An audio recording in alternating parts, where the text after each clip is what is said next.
Salut à toutes et à tous, vous écoutez l'épisode 14 de Profil, votre format de scouting pour le site Dunk Hebdo. Salah au micro, ravi de vous retrouver cette semaine et avec moi, cette semaine de scout, de ce 14e épisode. Pierre, comment ça va Pierre? Ça va, un petit peu malade, donc je m'excuse déjà auprès des auditeurs si ma voix déraille peut-être, mais sinon ça va, prêt à délivrer mon scouting.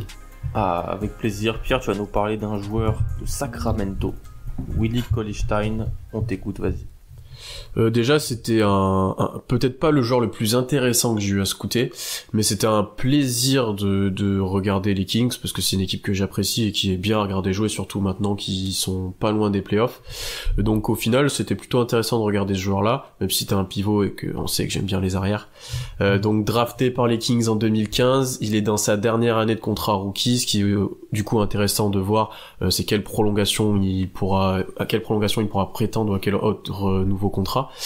Et donc, est-ce qu'il pourra être dans cette équipe-là aussi dans le futur avec le noyau de joueurs dont on a parlé récemment toi et moi dans un podcast.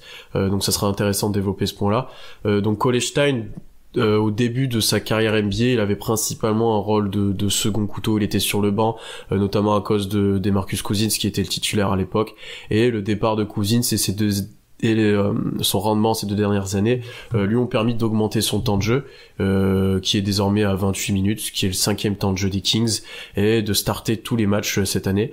Néanmoins, il y a un petit défaut à Willie Cauley-Stein, et toi et moi on en a aussi parlé dans ce podcast sur les noyaux des jeunes joueurs, c'est qu'il est assez à part des autres prospects de l'équipe en fait. Il est titulaire dans l'équipe, mais c'est pas vraiment un cadre, et tu sens que c'est un peu la pièce rapportée de ce 5 majeur, et c'est surtout quand tu vois la saison de Marvin Bagley en tant que rookie, et quand tu vois aussi le potentiel peut-être d'Harry Giles, et ça je vais te faire plaisir, le potentiel d'Harry Giles qui par flash se montre intéressant, tu dis que c'est peut-être pas le joueur le plus valorisé auprès des Kings.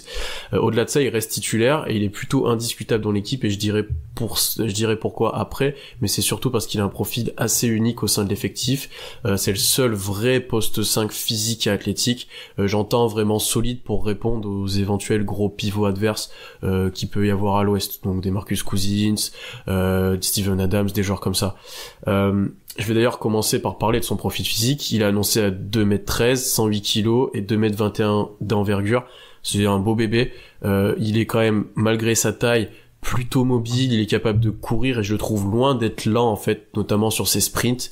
Donc il a un profil en fait, comme vous l'avez compris, un peu de rim runner à la DeAndre Jordan, un petit peu, et c'est un peu comme ça qu'on pourrait le désigner comme style de joueur.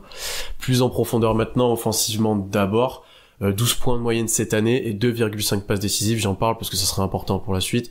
En fait, il est dans son rôle de grand, de point d'ancrage pour les Kings, et il est principalement utilisé en fait comme poseur d'écran, et il fait principalement que ça en fait.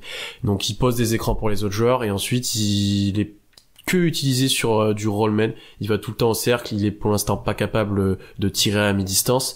Pour illustrer ça, alors j'ai pas retrouvé le chiffre exact de tir hors raquette qu'il a pris, mais il en a pris 87% entre 0 et 3 mètres du cercle. Donc c'est vraiment un joueur qui est très peu à l'aise en dehors de la raquette, et qui n'a pas développé un petit tir à mi-distance ou un petit tir en pick and pop pour sanctionner la défense. Sur son rôle de rollman, il est quand même assez intéressant. Comme j'ai dit, il est physique et rapide, donc déjà ça lui permet de poser des bons écrans. Donc il faut qu'il s'applique pour ça, ce qu'il ne fait pas tout le temps, mais il peut poser de très bons écrans qui vont servir à De'Aaron Fox pour jouer autour de lui, à Buddy Hield ensuite par exemple pour se libérer et pour trouver des tirs. Là c'est juste des exemples. Ensuite, quand il roule au panier, et je l'ai trouvé très efficace en fait seulement quand il arrivait lancé et quand il était servi lancé. Il a un profil physique quand même costaud, il a de la vitesse, et en fait quand il a pas besoin de dribbler et quand il a juste à enchaîner son double pas ou son dunk après une passe directement après le pick and roll, donc souvent de De'Aaron Fox, il est intéressant parce que il est capable de résister à l'aide, il est capable de résister éventuellement contre des intérieurs adverses, et du coup là-dessus il est efficace, et c'est vraiment là-dessus qu'il faut l'utiliser. Par contre, il faut pas qu'il soit arrêté, parce que du coup, dès qu'il s'arrête, il a pas les capacités techniques en fait pour sanctionner la défense. Si je prends l'exemple d'un joueur que je vois beaucoup qui est Steven Adams, il peut s'arrêter et faire un petit flotteur à 4-5 mètres du panier pour sanctionner la défense. Willie Cauley-Stein est incapable de faire ça, d'une part parce qu'il a pas développé ces capacités-là pendant ses premières années de NBA, donc dans son contrat rookie, et d'une autre part parce qu'il manque un petit peu de toucher. Et en fait, ça rejoint le problème de il faut qu'il monte directement au cercle après avoir reçu la passe et qu'il arrive lancé. C'est qu'il a un petit problème pour moi de toucher, il est un petit peu inconstant. Alors il est capable de mettre parfois des end-one assez improbables, donc des tirs compliqués. Des fois il va être adroit, mais il y a certains moments où il va en louper des faciles, où il va en gâcher un petit peu certaines occasions sur les matchs que j'ai vus. Et ça, je trouvais un peu dommage pour un joueur comme ça qui commence d'avoir l'expérience NBA et qu'on voit quand même qu'il y a du talent. De manière générale, il est quand même à 58% près du cercle. Alors c'est dans la moyenne de la ligue, donc pour un grand, c'est pas élite, mais il reste correct, mais il est irrégulier comme j'ai pu le dire. Pour illustrer les propos que j'ai pu dire aussi, quand il prend des tirs sans dribbler, il est à 64%. Dans la zone à 2 points, donc près du cercle, et quand il a pris un seul dribble, il est à 47%. Donc il y a quand même une chute de presque 20% juste par le fait de prendre un seul dribble. Donc il faut vraiment qu'il arrive à avoir la balle près du cercle et qu'il soit très bien servi sur pick and roll. On imagine forcément qu'il est énormément servi sur alley-oop, c'est l'une des actions qu'il fait le plus, mais il y a pas mal de situations où il arrive lancé et juste de faire son lay-up, il est capable de marquer. Sa relation avec De'Aaron Fox dans ce cadre-là est primordiale, et je pense que c'est aussi une des raisons qui font que Willie Cauley-Stein starte encore pour les Kings, c'est que De'Aaron Fox, les passes décisives de De'Aaron Fox pour Willie Cauley-Stein sont dans le top 10 en termes de quantité cette saison. Donc il y a vraiment une très grosse relation entre ces deux joueurs, et c'est une relation qui met aussi Fox en valeur, et je pense que c'est quelque chose qui est très intéressant aussi pour les Kings et qui le laisse titulaire aussi pour l'instant. Autre axe de progression pour Willie Cauley-Stein, c'est les rebonds offensifs. Il a le potentiel physique, comme j'ai dit, pour être plus présent et plus impactant. Il en prend que 2 par match, ce qui est correct, mais on pourrait estimer qu'il pourrait en prendre plus, parce que les Kings jouent vite, parce que ça tire beaucoup de loin, parce que lui il est tout le temps près du cercle quasiment, donc il devrait être encore plus présent au rebond offensif, et vu ses capacités athlétiques, il devrait être plus impactant. 2 autres aspects offensivement que j'aimerais développer chez lui.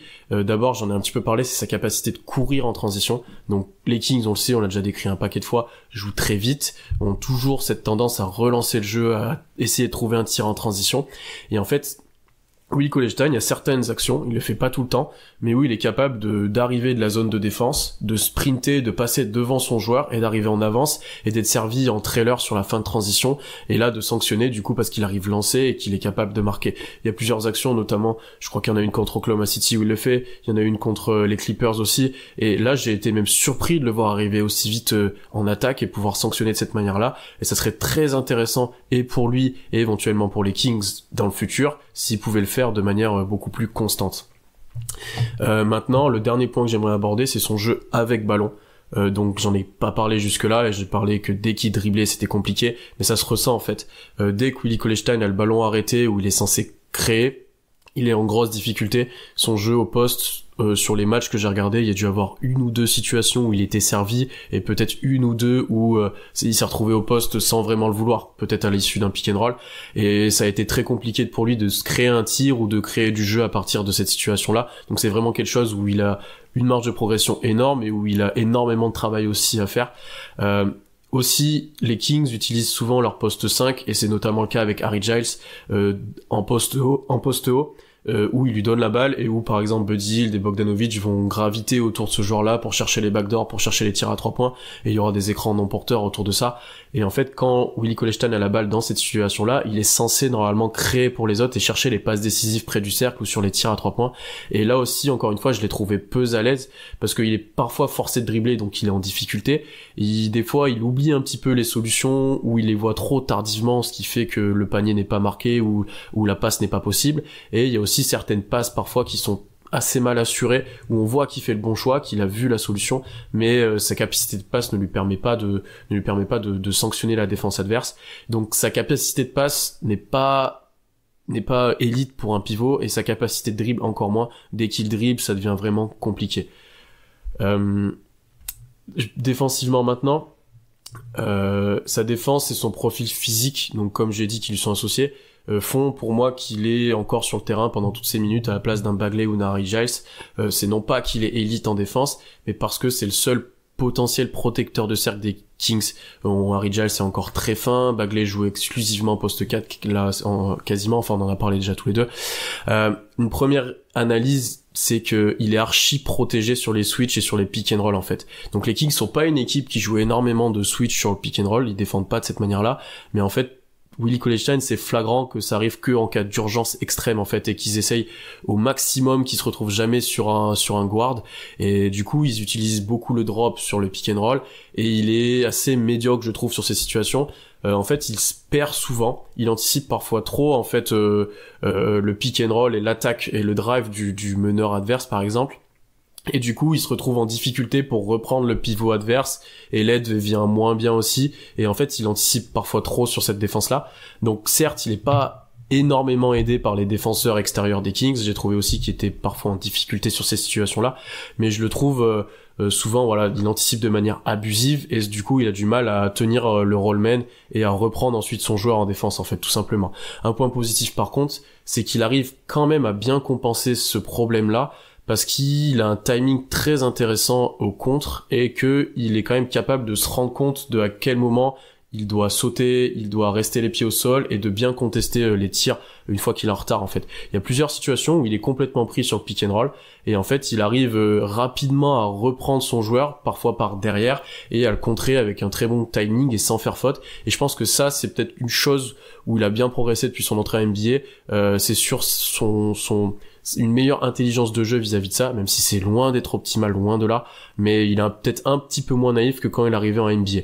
Maintenant, il y a aussi des situations où forcément, comme j'ai dit, il se retrouve à défendre sur un joueur un petit peu plus petit, surtout dans le small ball actuel, et en fait, il est principalement en difficulté sur les guards, comme la plupart des grands actuellement, donc dès qu'il se retrouve sur un meneur, il se fait constamment driver, ou il y a un step back et il est vraiment en difficulté pour tenir les joueurs, donc il a pas cette capacité là. Par contre sur des postes 4 ou des grands ailiers, on va dire, il a montré sur plusieurs matchs que j'ai vu des bonnes choses. Il y a un passage notamment contre les Clippers où il fait 2-3 bonnes défenses sur Gallinari, qui pour moi était plutôt intéressante, où il m'a un petit peu surpris, il lui a forcé à prendre des tirs de loin, où il a forcé à prendre un fadeaway, et ça je trouvais ça intéressant. Donc il a pas complètement une switchabilité en fait, mais il a des certaines capacités quand même pour défendre. Un point de progrès peut-être pour lui, ça serait sa défense en post-up. Donc il est physique, donc il aurait moyen normalement de défendre correctement sur les post-up adverses, mais je l'ai trouvé juste moyen, tout simplement.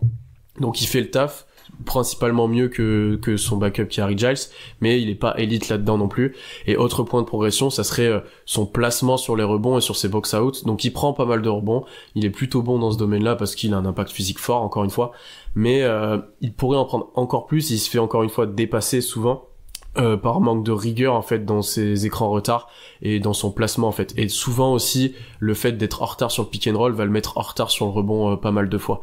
Donc du coup je dirais que c'est quand même un défenseur honnête, enfin le principal défenseur intérieur qu'ont les Kings, même s'il a pas la switchabilité que comme j'ai pu le dire, mais que c'est un assez bon contreur et quand même un assez bon rebondeur.